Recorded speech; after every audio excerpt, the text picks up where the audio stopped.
Hi everyone, তোমরা সবাই কেমন আছো? আশা করছি সবাই খুব ভালো আছো। তো আমিও খুব ভালো আছি।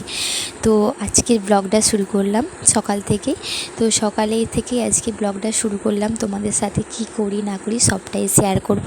তো চলো দেখতে থাকো। তো সকাল সকাল ঘুম থেকে উঠেই চলে গেলাম ট্রেন ধরার উদ্দেশ্যে।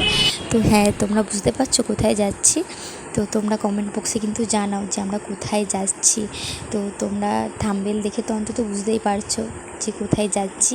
তো জানলে অবশ্যই কমেন্ট করে জানিও। তো দেখো সকাল সকাল ব্যাগপত্র গুছিয়ে নিয়ে বেরিয়ে পড়েছি। আর হ্যাঁ, আমরা বেরিয়েছিলাম কিন্তু খুব সকালে, আমরা 5:30টার দিকে বেরিয়ে পড়েছিলাম ট্রেন ধরার জন্য। তো ট্রেন ধরে চলে এলাম আমাদের গন্তব্যস্থলে।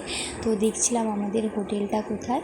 তো দেখো এই রাস্তাটা দিয়ে আমাদের চলে এসেছি। তারপরে ভাবলাম তো তোমাদের সাথে একটু শেয়ার করা যাক। তো তাই জন্য ভিডিওতে চলে এলাম আমাদের হোটেলে। আর ওইখানে দেখো সবাই বসেছিল। আর হোটেলে কিন্তু অনেকজনে গিয়েছিলাম, আমরা 3টে ফ্যামিলি মিলে গিয়েছিলাম। তো আমি গেছিলাম, আমার ননদরা গিয়েছিল, আর একটা আমার কাকু কাকিমা সম্পর্কে হয় তারা গিয়েছিল। তো দেখো যেতেই আমরা ওইখানে সোফাতে আমাদেরকে ওইখানে সব ম্যানেজারের সাথে কথাবার্তা বলছিল। আর হ্যাঁ, প্রত্যেকেই কিন্তু আধার কার্ড সাথে নিয়ে যেতে হয়েছিল, না হলে কিন্তু এন্ট্রি হতো না। তো সেই সব নিয়ে ওইখানে কথাবার্তা চলছিল। তারপর কিছুক্ষণ বসার পরে তো এখানে ছেলে মেয়েগুলো একটু দুষ্টুমি করতেছিল। তারপরে কিছুক্ষণ বসার পরে দেখি আমাদেরকে শরবত, ওই আমের একটা আম পান্নার মতো কিছু কীরকম একটা খেতে ওইরকমই একটা ঠান্ডা দিয়েছিল তো আমাদেরকে খাওয়ার জন্য। তো দেখো তোমাদেরকে আমি দেখাচ্ছিলাম যে কী জিনিসটা দিয়েছে। এই যে আমের জুস, কাঁচা আমের যে হয় না, সেই জুসগুলো দিয়েছিল। তো খুব ঠান্ডা ছিল, রোদ থেকে গিয়ে একটু ঠান্ডাটা খেতে তো ভালোই লাগে। তো তারপরে তোমাদেরকে একটু দেখাচ্ছিলাম যে সামনেই সুইমিং পুল ছিল। আর এটা হচ্ছে আমার ননদরা যে রুমেতে থাকবে সেই রুমটা তোমাদেরকে চলো একটু দেখিয়ে দিই।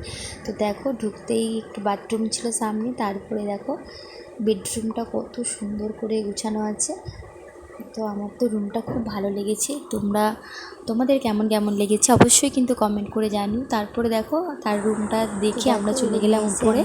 আমাদেরকে উপরে রুম দিয়েছিল যে সবাই হচ্ছে আমাদের রুমটা তোমাদের সঙ্গে শেয়ার করতেছিলাম যে কেমন রুম। আর আমার মেয়ে দেখো সোফা ছেড়ে সে হচ্ছে যেখানে ফোন চার্জার হয় ওই টেবিলটাতে উঠে বসেছে। আর দেখো উপরে দেখো সামনে ব্যালকনি আছে।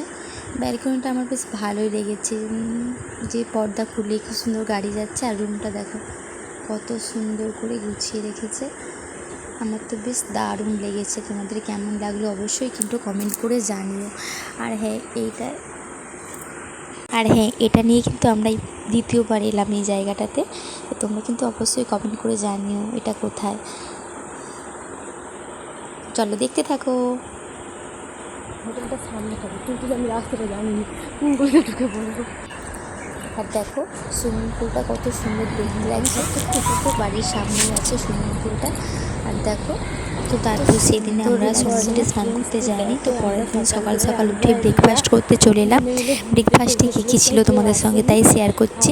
তো এখানে ছিল স্যান্ডউইচ, আমি নিয়েছিলাম একটু স্যান্ডউইচ, একটা ডিম সেদ্ধ, একটু জ্যাম পাউরুটি আর একটু ফল স্যালাড। আর এখানে ছিল চিড়ের পোলাও, একটা ইডলি নিয়েছিলাম। তো সকালবেলা আমি এগুলোই খেয়েছিলাম। আর তার সঙ্গে একটু নিয়েছিলাম সাম্বার। তো তোমাদের কার কার ইডলি খেতে পছন্দ অবশ্যই কিন্তু কমেন্ট করে জানিও। তো আমি এগুলোই নিয়েছিলাম ব্রেকফাস্টে।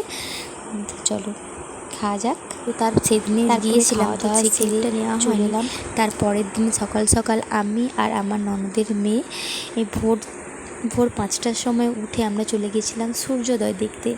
তো সূর্যোদয় দেখতে গিয়েছিলাম ঠিকই, কিন্তু ওয়েদারটা এতই মেঘলা ছিল তো সূর্য মামার আর দেখা পেলাম না। তাই